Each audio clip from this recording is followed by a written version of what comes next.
নমস্কার বন্ধুরা, কেমন আছেন আপনারা? আশা করি ভালো আছেন, ভালো থাকবেন।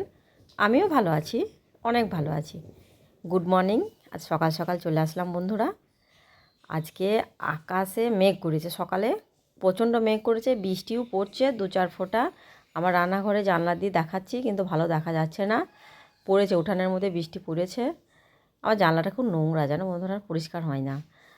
আর আমি এদিকে টিফিন বানাচ্ছি। আজকে ঠান্ডা ওয়েদার তো, প্রচণ্ড গরম, মুড়ি খেয়ে খেয়ে মুখ ভোঁতা হয়ে গেছে। তার জন্য এদিকে পরোটা, আর এই পরোটা কিছু ভাজা হয়েছে, ওই 2-3টে ভাজা হয়েছে, আর বাদ বাকিটা ভাজছি, ছেলে খাবে। আমি অবশ্য মুড়ি খাবো, আমি পরোটা খাই না। আর এখানে আলুর তরকারি বানিয়েছি, আলুর তরকারি, এখানে পরোটা একটু ঘি দিয়ে ভাজছি আজকে। ঘিয়ে যা ভেজাল বন্ধুরা, ও ঘি আর খাওয়া যাচ্ছে না, তার জন্য পরোটা ভেজে খেয়ে নিচ্ছি। টাটা বন্ধুরা, আসছি তাহলে।